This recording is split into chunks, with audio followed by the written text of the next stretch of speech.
ಕೊರೋನಾದಿಂದ ನೊಂದು ಹೋಗಿದ್ದೀರಾ? ಈ ಮಹಾಮಾರಿಯಿಂದ ನಿಮ್ಮ ಎಂಟರ್ಟೈನ್ಮೆಂಟ್ ಲೈಫ್ಗೆ ಬ್ರೇಕ್ ಬಿದ್ದಿದ್ಯಾ? ಹಾಗಾದ್ರೆ ಕೆಜಿಎಫ್ನ ಜನತೆಗೆ ಇದೊಂದು ಸುವರ್ಣಾವಕಾಶ. Star fair amusement and exhibition, biggest shopping ಹಾಗೂ ಅಮ್ಯೂಸ್ಮೆಂಟ್ ಪಾರ್ಕ್, ಮಲಯಾಳಿ ಗ್ರೌಂಡ್ ಕೋರ್ಟ್ನ ಪಕ್ಕದಲ್ಲಿ. ಸಮಯ ಸಂಜೆ 5ರಿಂದ ರಾತ್ರಿ 10ರವರೆಗೆ. ಮರೆಯಬೇಡಿ, ಮಿಸ್ ಮಾಡಬೇಡಿ, ಬಂದು ಎಂಜಾಯ್ ಮಾಡಿ. ಸಾರ್ವಜನಿಕರೇ, ಕೆನರಾ ಬ್ಯಾಂಕ್ ವತಿಯಿಂದ ಒಂದು ಸುವರ್ಣಾವಕಾಶ.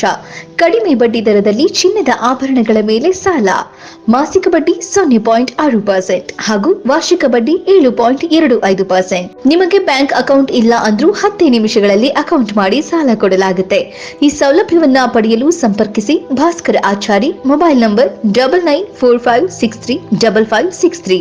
Canara bank, Surajmal circle. ಬನ್ನಿ, ಸುವರ್ಣವಾದ ಅವಕಾಶವನ್ನ ಉಪಯೋಗಿಸಿಕೊಳ್ಳಿ.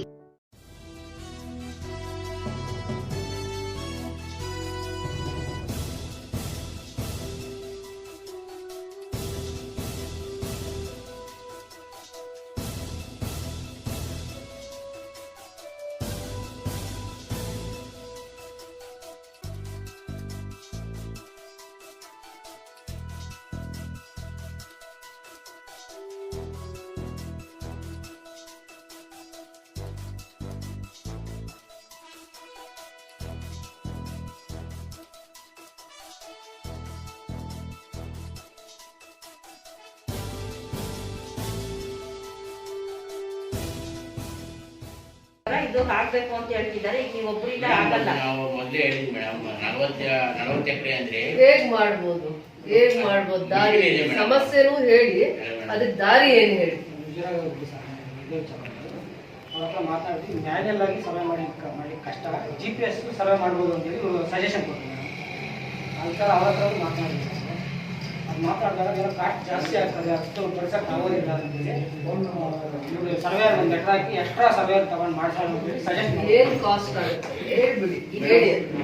ಅಯ್ಯ ಅವ್ರು ಪ್ರೈವೇಟಲ್ಲಿ ಬರೋದು ಮೇಡಮ್. ಪ್ರೈವೇಟ್ ಅವ್ರು ಬಂದಿರೋ ಒಂದು 20,000 ತಗೊಳ್ತೀವಿ ಅಂತ ಅದಕ್ಕೆ ಹೇಳಿದ್ದೀರಾ ನೀವು ಅದನ್ನ? ಹೇಳಿದ್ವಿ ಮೇಡಮ್. ಅವ್ರದ್ದು ಅಲ್ಲ, ಯಾಕೆ ಹೇಳಿದ್ರಿ ನೀವು? ತಹಸೀಲ್ದಾರ್ ಯಾಕೆ ಹೇಳಲಿಲ್ಲ? ಸರ್ವೆ ಮಾಡ್ಲಿಕ್ಕೆ ಕಷ್ಟ ಆಯ್ತು. ನಾವು ರೆಡ್ಡಿಗಳು ಬಂದಿತ್ತು, ಈ ಥರ ಇದೆ ಸರ್ ಅಂತ ಹೇಳಿದ್ವಿ. ಅದಕ್ಕೆ ನಾವು ಮಹಾಟ್ನಲ್ಲಿ ಕರ್ಸಿ ಅವ್ರನ್ನ DDL ಅವ್ರಿಗೆ ಮಾತಾಡ್ಕೊಂಡು ಅವ್ರು ಯಾರು GPS ಅಲ್ಲಿ ಮಾಡ್ತೀರಾ, ಅದರಲ್ಲಿ ಎಷ್ಟು ಟೈಮ್ ತಗೊಳ್ಳುತ್ತೆ? ಗೊತ್ತಲ್ಲ, ಕೆಲಸ ಮಾಡಿಸಿ. ನಮಗೆ ಕಾಸ್ಟ್ ಇಂಪಾರ್ಟೆಂಟ್ ಅಲ್ಲ. ಅದು ಒಂದು ಜಾಗ ನೀವು ರಿಸರ್ವ್ ಮಾಡಿದ್ದೀರಾ ಅಂತಂದ್ಬಿಟ್ಟು ಇಮಿಡಿಯೇಟ್ ಆಗಿ DC ಆಫೀಸಿಂದನೂ ಕೂಡ ಆ ಜಾಗ ಅದಕ್ಕೆ ರಿಸರ್ವ್ ಮಾಡಬೇಕು. ಆ 40 acres ಏನಿದೆ, 40 acres 45 acres ಏನು ಪ್ರಪೋಸ್ ಮಾಡಿದ್ದೀವಿ, ಅದು ಅದಕ್ಕೆ ರಿಸರ್ವ್ ಮಾಡಿಸ್ಬೇಕು. ಅದೇ ಸರ್ವೆ ನಂಬರ್ಸ್, ನಾವು ಮೆನ್ಷನ್ ಮಾಡಿರುವಂಥ ಸರ್ವೆ ನಂಬರ್ಸೇ ರಿಸರ್ವ್ ಆಗಬೇಕು. 2 days ಮೇಲೆ ಜಾಸ್ತಿ ಇದಕ್ಕೆ ಟೈಮ್ ಕೊಡೋಕೆ ಆಗಲ್ಲ. ಅದಾದ್ಮೇಲೆ ಯಾರಿಗೆ ಬರುತ್ತೆ ಅದು ಕಾರ್ಮಿಕ ಇಲಾಖೆದು 2 crores ಅಮೌಂಟ್ ರಿಸರ್ವ್ ಮಾಡಿದ್ದಾರೆ. ಎಲ್ಲಿ ಜಾಗ ಸಿಕ್ಕಿದ್ರೆ ಕೊಡಿ. ಅದು ಭವನ ಕಟ್ಟೋವಾಗ ನಾನು ಕಾರ್ಮಿಕ ಇಲಾಖೆ ಆಫೀಸರ್ಸ್ನು ಕರೆಸ್ತೀನಿ, ಅದಕ್ಕೆ ಸಂಬಂಧಪಟ್ಟ ಸಂಘಟನೆಯವ್ರನ್ನು ಕರೆಸ್ತೀನಿ. 1-2 ಜಾಗ ಐಡೆಂಟಿಫೈ ಮಾಡಿ ಅದರಲ್ಲಿ ಯಾವ್ದು ಓಕೆ ಹೇಳ್ತಾರೆ ಅವರು ಅದನ್ನೇ ನಾವು ಮಾಡೋದು. ಹಲೋ, ನಮಸ್ತೆ. ನಾವು APMCದು ಒಂದು 40 acres ಜಾಗ ಕೋಟ ಅಲ್ಲಿ ಸರ್ವೆ ನಂಬರ್ ಯಾವುದು? ಸರ್ವೆ ನಂಬರ್ ಪ್ರಪೋಸ್ ಮಾಡಿದ್ದು ಯಾವುದು? 3. ಸರ್ವೆ ನಂಬರ್ 3 ಅಲ್ಲಿ ಒಂದು 288 acres ಇತ್ತು. ಅದ್ರಲ್ಲಿ 40 acres APMCಗೆ ಅಂತ ರಿಸರ್ವ್ ಮಾಡಿದ್ವಿ. ಅದು ಸರ್ವೆ ಮಾಡಲಿಕ್ಕೆ ಒಬ್ಬರೇ ಮೌಲಖಾನ್ ಕಡೆಯಿಂದ ಆಗಲ್ಲ ಅಂತ ಅವ್ರು ಹೇಳ್ತಾ ಇದ್ದಾರೆ. ಅದು ಮಿನಿಸ್ಟ್ರಿ ಕೂಡ ಅದನ್ನ ಅಪ್ರೂವ್ ಮಾಡಿದ್ದಾರೆ. ಬಟ್ ಅದು ನಿಮ್ಗೆ ಸರ್ವೆ ಮಾಡಿ ಅದ್ರದ್ದು ಸರ್ವೆ ಸ್ಕೆಚ್ ಏನೋ ಕಳಿಸ್ಬೇಕಾಗಿದ್ದರಿಂದ ಅದು ಡಿಲೇ ಆಗಿದೆ. ಇಮಿಡಿಯೇಟ್ ಆಗಿ ಒಂದು 4 ಜನನ ಇದೇ ಒಂದು ಇಂಪಾರ್ಟೆಂಟ್ ಇದೆ. ಅದು ಯಾರಾದ್ರೂ ಒಂದು 4 ಜನ ಸರ್ವೇಯರ್ಸ್ನ ಇದಕ್ಕೆ 2 days 1 day ಟೈಮ್ ಲಿಮಿಟ್ ಮಾಡಿ ನಾನು 3 days ಒಳಗಡೆ ಆಗ್ಬೇಕು, ಸರ್ವೆ ಆಗಬೇಕು. 1 ಡೇಸಲ್ಲಿ ಏನಾದರೂ ಅಪಾಯಿಂಟ್ ಮಾಡಬೇಕು ಇಮಿಡಿಯೇಟ್ ಆಗಿ.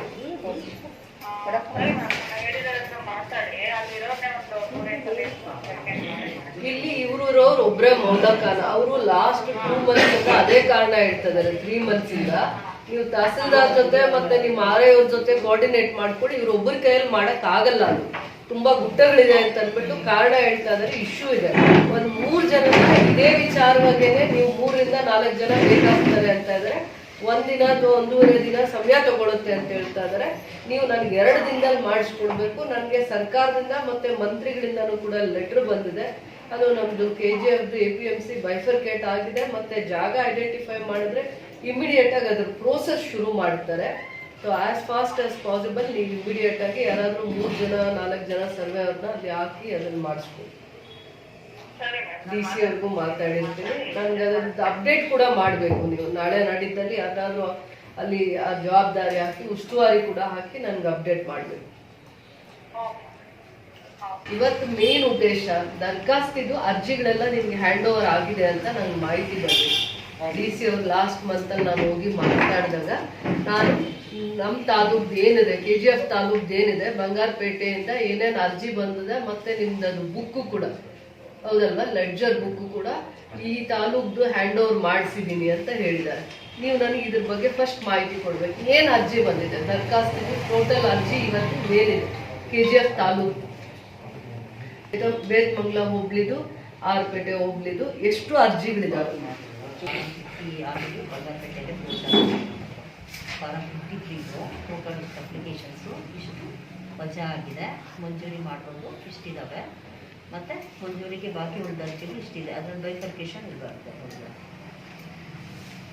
2277 ಅರ್ಜಿ ಇದೆ. ಫಾರಂ 53ದು ಅರ್ಜಿ ಇದೆ.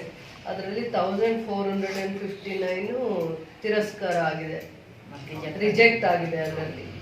ಮತ್ತೆ ಉಳ್ಕೊಂಡಿರೋದು 475 475 ಅರ್ಜಿ ಉಳ್ಕೊಂಡಿದೆ ಅದರಲ್ಲಿ. ಹೌದು, ಅದರಲ್ಲಿ ಬೈಫರ್ಕೇಶನ್ ಇದೆ. ಇದರಲ್ಲಿ ಮಂಜೂರಿಗೆ ಬಾಕಿ ಉಳಿದ ಅರ್ಜಿಗಳು ಇಷ್ಟೇ ಮೇಡಮ್. 43 ಅಷ್ಟೇ ಸ್ಯಾಂಕ್ಷನ್ ಬಾಕಿ ಆಗುತ್ತೆ. ಯಾವಾಗ ಇದು 40 ಅರ್ಜಿಗಳು ಮಂಜೂರಾತಿ ಕಡತಗಳು ಮತ್ತು 137 ಅರ್ಜಿಗಳು ಕೊಟ್ಟಿದ್ದಾರೆ ಸಮಿತಿ ಮುಂದೆ ಮಂಡಿಸಲು ಸಿದ್ಧಪಡಿಸಿರುವ ಕಡತಗಳು ಯಾವಾಗ ಅವಕಾಶ ಇತ್ತು 177 ಕಡತಗಳನ್ನ ರೆಡಿ ಮಾಡ್ಲಿಕ್ಕೆ. ಅವ್ರಿಗೆ ಮೀಟಿಂಗೇ ಮಾಡಕ್ಕೆ ಜವಾಬ್ದಾರಿ ಇಲ್ಲದೆ ಇದ್ದಾಗ ಅಧಿಕಾರ ಇಲ್ವಲ್ಲ ಅವ್ರು ಮೀಟಿಂಗ್ ಮಾಡೋದಕ್ಕೆ. ಅವ್ರು ಹೇಗೆ 177 ಕಡತಗಳನ್ನ ಅವ್ರು ಹೇಗೆ ರೆಡಿ ಮಾಡ್ತಾರೆ? ರೆಡಿ ಮಾಡಬೇಕು. ಅದು ರೆಡಿ ನಾವು ಮಾಡಬೇಕು. ಪೆಂಡಿಂಗ್ ಇರೋದು ನಮ್ಮ 166 ಉಳಿದು ಇದೆ. 177 ಅರ್ಜಿಗಳು ಸಿದ್ಧಪಡಿಸಿರುವಂತಹ ಅದರಿಂದ ಇಲ್ಲಿ ಈಗ ಮೊದಲೇ ಅವರು ಮಾಡಿ ತಾಲೂಕು ಕಚೇರಿ ಕೊಟ್ಟಿದ್ದಾರೆ. ಯಾರು ಮಾಡ್ತಾರೆ ಅದನ್ನ ರೆಡಿ ಮಾಡೋದು? ಯಾರು? ತಾಲೂಕು ಬೇರ್ಪಡಕ್ಕಿಂತ ಮೊದಲೇ ಕೊಟ್ಟಿದ್ರು ಅಲ್ಲಿಗೆ. ಮೇಡಮ್ ಅವ್ರು ಕೇಳ್ತಿರೋದು ಅದನ್ನೇ ಅರ್ಥ ಮೀಟಿಂಗ್ ಮುಂದೆ ಒಂದ್ಸತಿ ಈಗ ಎಷ್ಟು ಮೀಟಿಂಗ್ ಆಗಿದೆ ನಮ್ಮಲ್ಲಿ? ನಮ್ಮದೊಂದು ಆಗಿಲ್ಲ ಮೀಟಿಂಗೇ ಆಗಿಲ್ಲ ಅಲ್ಲ. ಮೀಟಿಂಗ್ ಆಗಿಲ್ಲ ಅಂದ್ರೆ RI ವಿಲೇಜ್ ಅಕೌಂಟೆಂಟ್ ಬಂಗಾರಪೇಟೆ ತಾಲೂಕ್ಗೆ ಈ ಅರ್ಜಿನ ರೆಡಿ ಮಾಡ್ಕೊಟ್ಟಿದ್ದಾರೆ ಅಂತಲ್ಲ ಈ ಕಡತಗಳನ್ನ ಫೈಲ್ಸ್.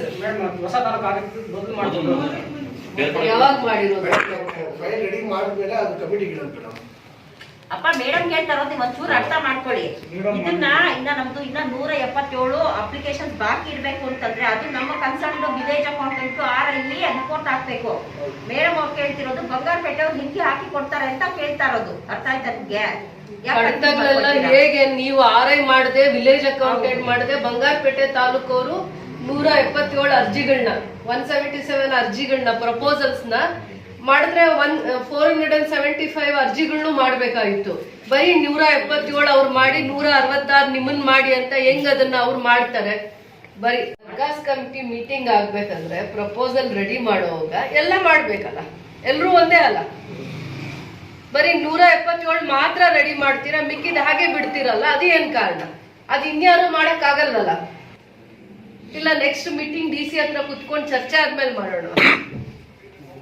53 ಅಪ್ಲಿಕೇಶನ್ಸ್ ಅಷ್ಟು ಬಂಗಾರಪೇಟೆ ತಾಲೂಕಲ್ಲಿ ತಾಲೂಕು ಇದ್ದಾಗ ಕ್ಲೋಸ್ ಆಗಬೇಕಾಗಿತ್ತು. 53 ಕ್ಲೋಸ್ ಆಗಿದೆ. 53 ಅವರು ಬಂಗಾರಪೇಟೆ ತಾಲೂಕಲ್ಲಿ ಇದ್ದಾಗ KGF ಅವ್ರ ಅಪ್ಲಿಕೇಶನ್ ರಿಸೀವ್ ಮಾಡ್ಕೊಂಡಿರೋದು. ಅದೇ ತಾಲೂಕಲ್ಲಿ ಅಷ್ಟು ಅಪ್ಲಿಕೇಶನ್ ಕ್ಲಿಯರ್ ಆಗಬೇಕಾಗಿತ್ತು. ತಾಲೂಕು ಒಂದೇ ಇದ್ದಿದ್ದು, ಅವ್ರ ತಾಲೂಕು ನಮ್ ತಾಲೂಕು ಅಲ್ಲ, ಬಂಗಾರಪೇಟೆ ತಾಲೂಕು ಒಂದೇ ಇದ್ದಿದ್ದು. ಅರ್ಜಿಗಳಿಗೆ ಈ ಹೋಬ್ಳಿಗೆ ಸಂಬಂಧಪಟ್ಟಿರೋದು ಅಲ್ಲೇ ಇದೇ ಹೋಬ್ಳಿಗೆ ಸಂಬಂಧಪಟ್ಟಿರೋದು ಅಂತ ಮೆನ್ಷನ್ ಮಾಡಿ ಅರ್ಜಿ ತಗೊಂಡಿರ್ತಾರೆ. ಬಂಗಾರಪೇಟೆ ತಾಲೂಕು ತಗೊಳ್ಳೋವಾಗ KGF ಕ್ಷೇತ್ರದ್ದು ಕ್ಯಾಸಂಬಳ್ಳಿ ಹೋಗ್ಲಿ, KGF ಕ್ಷೇತ್ರ ಬೇತ್ಮಂಗ್ಲ ಹೋಬ್ಳಿ ಅಥವಾ ಆರ್ಪೇಟೆ ಹೋಬ್ಳಿ ಅಂತ ಮೆನ್ಷನ್ ಮಾಡಿ, KGF ಕ್ಷೇತ್ರ ಅಂತ ಮೆನ್ಷನ್ ಮಾಡಿ, ಅಲ್ಲಿ ಸಪರೇಟ್ ನಮ್ ಕ್ಷೇತ್ರದ್ದು ಸಪರೇಟ್ ಅಂತ ಅರ್ಜಿ ತಗೊಂಡಿರ್ತಾರೆ. ಹೌದಲ್ವಾ? ಒಂದ್ಸತಿ ಮೀಟಿಂಗ್ ಆಗಿಲ್ಲ, ನನಗ್ ತಿಳಿದಂಗೆ ಮೀಟಿಂಗೇ ಆಗಿಲ್ಲ. ಆಗಿಲ್ಲಪ್ಪ, ಹಿಂದೆ 2018 ಹೊಸ ತಾಲೂಕು ಆದ್ಮೇಲೆ ಇಲ್ಲಿ KGF ಅಲ್ಲಿ ಆಗಿಲ್ಲ, ಅಲ್ಲೇ ಆಗ್ಬೇಕಾಗಿತ್ತು. ಅಲ್ಲಿ ಆಗ್ಬೇಕಾಗಿತ್ತು. ಆ 53 ಅರ್ಜಿ ಅಷ್ಟು ಕ್ಲೋಸ್ ಆಗ್ಬೇಕಾಗಿತ್ತು ಆ ತಾಲೂಕಲ್ಲಿ ಇದ್ದಾಗ. ಯಾವತ್ತು ಮೀಟಿಂಗ್ ಅಲ್ಲಾಗಿದೆ ಮಾಹಿತಿ ತಗೊಳ್ಳಿ. ಲಾಸ್ಟ್ ದರ್ಖಾಸ್ ಕಮಿಟಿ ಮೀಟಿಂಗ್ ಅಲ್ಲಾಗಿದೆ. ನನ್ ತಾಲೂಕ್ ಇಲ್ಲೇ ಆಗ್ಬೇಕಲ್ಲ. ಇಲ್ಲ ಮೇಡಮ್, ಈ ತಾಲೂಕಲ್ಲಿ ಆಗಿಲ್ಲ ಮೇಡಮ್. ತಾಲೂಕು ಒಂದೇ ಇತ್ತು ಮೇಡಮ್. ಬೇರೆ ಮೇಡಮ್, ಈ ಕ್ಷೇತ್ರಕ್ಕೆ ಅವರು MLA ಅವರು ಈ ಕ್ಷೇತ್ರಕ್ಕೆ ಸಂಬಂಧಪಟ್ಟಂತ ವಿಲೇಜಸ್ ಹೋಗ್ಲಿಕ್ಕೆ ಸಂಬಂಧಪಟ್ಟಂತ ಇವ್ನು ಕರಿಬೇಕಾಗುತ್ತೆ. ಮೇಡಮ್ ಅವರು ಡಿಸ್ಕೌಂಟ್ ಮಾಡಬೇಕಿತ್ತಲ್ಲ ಕಮಿಟಿಯಲ್ಲಿ. ಮೇಡಮ್ ಅವ್ರ ತಾನೇ ಅಧ್ಯಕ್ಷರು KGF ತಾಲೂಕು ಸಂಬಂಧಪಟ್ಟಂಗೆ. ಮೇಡಮ್ ಅವ್ರ ಗಮನಕ್ಕೆ ಬಂದು ತಾನೇ ಕಮಿಟಿ ಮಾಡ್ಬೇಕಿತ್ತು. ಅದನ್ನ ಹೇಳ್ತಾರೆ. ಈಗ ಲಾಸ್ಟ್ ಯಾವಾಗ ಆಗಿದೆ? ಲಾಸ್ಟ್ ಮೀಟಿಂಗ್ ಯಾವಾಗ ಆಗಿದೆ? ಅವಾಗ MLA ಅವ್ರು ಇದ್ದಾರೆ ಮೇಡಮ್, ಬಂದಿದ್ದ MLA ಸಂಪಂಗಿ ಅವರು. ಆವಾಗ ಆಗಿದ್ದು ಮೇಡಮ್ ಇವೆಲ್ಲ. ಮತ್ತೆ ಮೀಟಿಂಗ್ ಆಗಿಲ್ಲ. ಇದು 177 ಅಪ್ಲಿಕೇಶನ್ಸ್ ರೆಕಾರ್ಡ್ ಬಿಲ್ಡ್ ಆಗಿದ್ರು, ಇದು ರೀವೆರಿಫಿಕೇಶನ್ ಆಗ್ತದೆ. ಕಂಪ್ಲೇಂಟ್ ಹೋಗಿದ್ದಿದ್ರಾ ಇವೆಲ್ಲ? 177 ಅರ್ಜಿಗಳ ಬಗ್ಗೆ ದೂರ ಹೋಗಿತ್ತಲ್ಲ ಮಿನಿಸ್ಟರ್ ಹತ್ರ, ಅವೇನಾ ಇವು? ನಡವಳಿ ಹೋಗಿದ್ದಿಲ್ಲ ಮೇಡಮ್, ಅದರಲ್ಲಿ ರಾಮಕ್ಕ ಅವರು ಸೈನ್ ಮಾಡಿದ್ದಾರೆ ಶಾಸಕರು. ಯಾವ ಡೇಟ್? ಅಡ್ವೈಸರ್ ಹಾಕೊಂಡು ಬಂದ್ರು. ಮತ್ತೆ ತಹಶೀಲ್ದಾರ್ ಮಾಡಿದ್ದಾರೆ.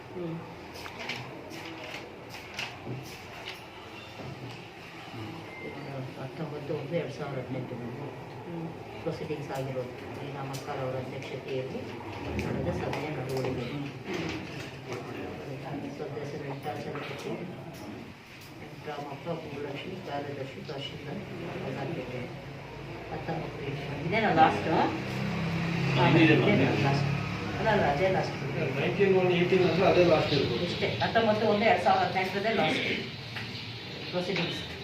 ವರ್ಷದಲ್ಲಿ ಮೀಟಿಂಗೇ ಆಗಿಲ್ಲ. ಯಾವ ತರ ನಮ್ಮ ತಾಲೂಕಲ್ಲಿರುವಂತ ರೈತರು ಯಾವ ತರ ಕಷ್ಟದಲ್ಲಿದ್ದಾರೆ, ಅವ್ರಿಗೆ ಏನ್ ಪರಿಸ್ಥಿತಿ ಆಗೋದು, ಅದು ಯಾವ ರೀತಿ ಮೀಟಿಂಗ್ ಆಗೋದು, ಯಾವ ರೀತಿ ಅವ್ರ ಸಮಸ್ಯೆಗಳು ಬಗೆಹರಿಯೋದು ಅಂತ ನಾನು ಸೆಷನ್ ಅಲ್ಲಿ ಮೀಟಿಂಗ್ ಹಾಕೊಂಡು ಮಂತ್ರಿಗಳನ್ನೇ ಪ್ರಶ್ನೆ ಮಾಡಿದಾಗ ಅವ್ರು ನಿಮ್ಗೆ ಇಮಿಡಿಯೇಟ್ ಆಗಿ ನಿಮ್ಗೂ ಒಂದು ಆದೇಶ ಮಾಡಿ ನನಗೂ ಆನ್ಸರ್ಗೆ ರಿಪ್ಲೈ ಮಾಡಿದ್ದಾರೆ. ಅದಾದ್ಮೇಲೆ ನೀವೇನ್ ಇನಿಷಿಯೇಟಿವ್ ತಗೊಂಡಿದ್ದೀರಾ, ಏನ್ ಪ್ರಯತ್ನ ಮಾಡಿದ್ದೀರಾ, ಏನ್ ನನ್ವರೆಗೂ ಮಾಹಿತಿ ತರೋದಕ್ಕೆ ನಾನು ನಿನ್ನೆ ನಿಮಗೆ ಮೀಟಿಂಗ್ ಮಾಡ್ಬೇಕು, ನೀವು ಬಂದಿದ್ದೀರಾ. ಅದಕ್ಕೆ ಮುಂಚೆ ವಾಟ್ ಈಸ್ ಯುವರ್ ಡ್ಯೂಟಿ, ನಿಮ್ ಡ್ಯೂಟೀಸ್ ಏನು? 3 months ಬ್ಯಾಕ್ ಅಥವಾ 4 months ಬ್ಯಾಕ್ ತಮಗೆ ಒಂದು ಲೆಟರ್ ಕೇಳಿದ್ದೀನಿ. ಯಾವುದು ಮಾತಾಡಿದ್ದೀನಿ. ಯಾಕಪ್ಪ ಲೆಟರ್ ಆಗ್ಬೇಕು? ನಾನು ಬೆಳಗ್ಗೆ ಇದ್ರೆ ವಾರದಲ್ಲಿ 3 ದಿನ ಇಲ್ಲೇ ಬಿದ್ದಿರ್ತೀನಿ. ಯಾಕೆ ನೀವು ನೇರವಾಗಿ ಬಂದು ಮಾತಾಡಬಾರ್ದು? ಪ್ರೊಸೀಜರ್ಸ್ ಮಾಡಿ, ಸರ್ಕಾರ ಏನ್ ಆದೇಶ ಮಾಡಿರುತ್ತೆ ಯು ಡೂ ಇಟ್ ಯುವರ್, ನಿಮ್ ಕೆಲ್ಸನೂ ಮಾಡಿ, ಅದೇನು ಪ್ರೊಸೀಜರ್ಸ್ ಮಾಡ್ಬೇಕು ಅಂತ. ಅದರ್ವೈಸ್ ನಿಮ್ಗೆ ನಿಜವಾಗ್ಲೂ ಕನ್ಸರ್ನ್ ಇದ್ರೆ, ನೀವು ಈ ಇಲಾಖೆದು ಸಮಸ್ಯೆಗಳನ್ನ ಬಗೆಹರಿಸಬೇಕು ಅಂತಿದ್ರೆ, ರೈತರದ್ದೇ ಏನೇನ್ ಕಷ್ಟ ಇದೆ ಅಂತ ನಿಮ್ಗೆ ಗೊತ್ತಿದೆ. 2018 ಜನವರಿ ಆದ್ಮೇಲೆ ಒಂದ್ಸತಿನೂ ಬಗರ್ ಹುಕುಂ ಮೀಟಿಂಗ್ ಆಗಿಲ್ಲ, ಸಾಗುವಳಿ ಚೀಟಿಗಳದ್ದು ಮೀಟಿಂಗ್ ಆಗಿಲ್ಲ ಅಲ್ವಾ, ಕಮಿಟಿದು ಮೀಟಿಂಗ್ ಆಗಿಲ್ಲ. ಖಾತ್ರಿ ಆಯ್ತಲ್ಲ, ಅಲ್ಲಿವರೆಗೂ ನೀವ್ ಏನ್ ಮಾಡ್ಕೊಂಡಿದ್ರಿ? ಯಾಕೆ ನಿಮ್ಗೆ ಈ ಇಲಾಖೆ ಏನಾದ್ರು ಹೊಸ್ದ? ಏನು ABCD ಗೊತ್ತಿಲ್ವಾ? ನಮಗ್ ಗೊತ್ತಿಲ್ಲದೆ ಇರ್ಬೋದು ಏನಾದ್ರು ವಿಚಾರಗಳು, ನಿಮಗ್ ಗೊತ್ತಿಲ್ಲದೆ ಇರುತ್ತಾ? ಪದೇ ಪದೇ ನಿಮಗ್ ಮಂತ್ರಿಗಳು ಲೆಟರ್ ಹಾಕಿದ್ದಾರೆ, ಪ್ರಿನ್ಸಿಪಲ್ ಸೆಕ್ರೆಟರಿ ಲೆಟರ್ ಹಾಕಿದ್ದಾರೆ, ಜಿಲ್ಲಾಧಿಕಾರಿಗಳು ಲೆಟರ್ ಹಾಕಿದ್ದಾರೆ. ಏನ್ ಮಾಡ್ತಾ ಇದ್ರಿ? ಬೀಗ ಹಾಕೊಂಡ್ ಬರಕ್ ಹೇಳಿದಾರೇನಪ್ಪ, ಲಾಕರ್ ಅಲ್ಲಿ ಇಟ್ಟು ಬೀಗ ಹಾಕ್ಬಿಟ್ಟು ಬನ್ನಿ MLA ಬಂದಾಗ ಅಂತ ಹೇಳಿದಾರ? ಹೇಳು, ನೀನ್ ಆನ್ಸರ್ ಕೊಡ್ಬೇಕು, ನಾನ್ ಸುಮ್ನೆ ಬಿಡಲ್ಲ, ಉತ್ತರ ಕೊಡು. ನನಗೆ ಈ ಸಮಸ್ಯೆ ಕೂಡ ಬಗೆಹರಿಬೇಕು. ಅದ್ರ ಜೊತೆಯಲ್ಲಿ ನೀವು ಮೌನವಾಗಿದ್ದಿದ್ ಕಾರಣ ಏನು ಅಂತ ನಂಗೆ ಗೊತ್ತಾಗ್ಬೇಕು. ಇಷ್ಟು ದಿನ ಬಂಗಾರಪೇಟೆ ತಾಲೂಕಲ್ಲಿ ಬುಕ್ಸ್ ಇದೆ, ಬಂಗಾರಪೇಟೆ ತಾಲೂಕಲ್ಲಿ ಅರ್ಜಿಗಳಿದಾವೆ, ಬಂಗಾರಪೇಟೆಯಲ್ಲಿ ಮೀಟಿಂಗ್ ಆಗಿದೆ, ಬಂಗಾರಪೇಟೆಯಲ್ಲಿ ಫೈಲ್ ರೆಡಿ ಆಗ್ತಾ ಇದೆ ಅಂತ ತಹಸೀಲ್ದಾರ್ ಅವರ ಒಂದ್ಸತಿ DC ಅವ್ರ ಹತ್ರ ಮಾತಾಡಿದ್ರು. ಅನ್ಲೆಸ್ ಇಲ್ಲಿನ ವಿಲೇಜ್ ಅಕೌಂಟೆಂಟ್, ಆ ಹೋಬ್ಳಿಗೆ ಸಂಬಂಧಪಟ್ಟಿರೋ RI ವಿಲೇಜ್ ಅಕೌಂಟೆಂಟ್ ಕಡತಗಳನ್ನ ಫೈಲ್ಸ್ ನ ರೆಡಿ ಮಾಡದೆ ಹೋದ್ರೆ ಅವ್ರು ಹಾಗೆ ರೆಡಿ ಮಾಡ್ತಾರ? ನನ್ನ ಅಧ್ಯಕ್ಷತೆಯಲ್ಲಿ ಮೀಟಿಂಗ್ ಆಗದೆ ರೈತರಿಗೆ ಇವೆಲ್ಲ ಸಮಸ್ಯೆಗಳು ಬಗೆಹರಿದಿದವ? ನೀನ್ 3 ತಿಂಗಳು ಲೆಟರ್ ಹಾಕು, ಮೀಟಿಂಗ್ ಮಾಡೋಣ ಅಂತಂದ್ರೆ ಅದೆಂತ ಅರ್ಥ? ಲಾಸ್ಟ್ ಟೈಮ್ CM ಮೀಟಿಂಗ್ ಕರೆದಾಗ ಇಮಿಡಿಯೇಟ್ ಆಗಿ ನಮ್ಮ PR ಹತ್ರ ಮಾತನಾಡಿ ಇಂಟಿಮೇಟ್ ಮಾಡಿ, ಯಾಕಂದ್ರೆ ನಾವು ಡೈರೆಕ್ಟಾಗಿ ಮಾತನಾಡಕ್ಕೆ ಆಗದೇ ಇರ್ಬೋದು. ಯಾವಾಗ ಬರ್ತಾರೆ? ಏನಪ್ಪ ನಾನು ಹುಲಿನ ಸಿಂಹನ? ಸಮಸ್ಯೆ ಇರೋದು ರೈತರದು, ಸಾಗುವಳಿ ಚೀಟಿಗಳದು. ಅಕ್ರಮ ಇರುವಂತದನ್ನ ಸಕ್ರಮ ಮಾಡೋದಕ್ಕೆ ಪ್ರೊಸೀಜರ್ಸ್ ಹಿಂಗಿದೆ ಮೇಡಮ್. ಮತ್ತೆ 3 months ಅಲ್ಲಿ ಮೀಟಿಂಗ್. ಇದು ತಮಗೆ ಮೇಡಮ್, ಇದು ಆಲ್ರೆಡಿ ಅರ್ಜಿಗಳ ವಿಲೇವಾರಿಯ ಬಗ್ಗೆ ಚರ್ಚಿಸಬೇಕಾಗಿರೋದ್ರಿಂದ 8/10 ಒಂದು ಲೆಟರ್ ಹಾಕಿದ್ದಾರೆ ಮೇಡಮ್. ವಿಜಯ್ ಕುಮಾರ್ ತಗೊಂಡಿದ್ದೀವಿ. ಯಾವ ವಿಜಯ್ ಕುಮಾರ್ ಮತ್ತೆ ಇದು ಒಂದು ಹಾಕಿದ್ದಾರೆ 2 ಲೆಟರ್. ಒಂದೇ ತಿಂಗಳಲ್ಲಿ 2 ಲೆಟರ್ ಮೇಡಮ್. 4ನೇ ತಾರೀಕು ಒಂದು ಮತ್ತೆ 8ನೇ ತಾರೀಕು ಒಂದು ಕಮಿಟಿ ಕರಿಬೇಕು ಅಂತ. ಬಟ್ ಅದು ತಮ್ಮ ಗಮನಕ್ಕೆ ಬಂದಿದ್ದೇ ಇಲ್ಲ ಅಂತ ಗೊತ್ತಿಲ್ಲ ಮೇಡಮ್. ಇದು ಕ್ಲೀನಾಗಿ ಹಾಕಿದ್ದಾರೆ, ಹಾಕ್ಬಿಟ್ಟು ತಮಗೆ ಅಡ್ರೆಸ್ ಮಾಡಿಬಿಟ್ಟು ಇದು ಮಾಡಿದ್ದಾರೆ. ವಿಜಯ್ ಕುಮಾರ್ ಅಂತ ಅವ್ರ ಬೈ ಹ್ಯಾಂಡ್ ತಗೊಂಡಿದ್ದಾರೆ. ತಾರೀಕು ಒಳಗಡೆ ನಾವಿನ್ 21st ಅಥವಾ 25th ಒಳಗಡೆ ಫಸ್ಟ್ ಮೀಟಿಂಗ್ ಮಾಡೋಣ. ಅದ್ರಲ್ಲಿ ಎಷ್ಟಾಗುತ್ತೆ ಅಷ್ಟು ಫಸ್ಟ್ ಮೀಟಿಂಗ್. ನೆಕ್ಸ್ಟ್ಗೆ ನೀವು ಅದನ್ನ ಟೈಮ್ ತಗೊಂಡು ಇನ್ನೊಂದು 15-20 ದಿನಕ್ಕೆ ಇದು ಮಾಡೋಣ. ಇಷ್ಟರಲ್ಲಿ ಎಷ್ಟು ನೀವು ರೆಡಿ ಮಾಡಿದ್ರೆ ಅದನ್ನೇ ಮೀಟಿಂಗ್ ಮಾಡೋಣ. ಫಸ್ಟ್ ಮೀಟಿಂಗ್ 25th ಯಾವ ದಿನ ಬರುತ್ತೆ ನೋಡಿ? 25th ಶುಕ್ರವಾರ. 28 ಈಗ ಮೇಡಮ್, ಈಗ ಫಸ್ಟ್ ಫಾರಂ 15 ಇದಾವಲ್ಲ ಅದನ್ನು ಕ್ಲೋಸ್ ಮಾಡೋಣ.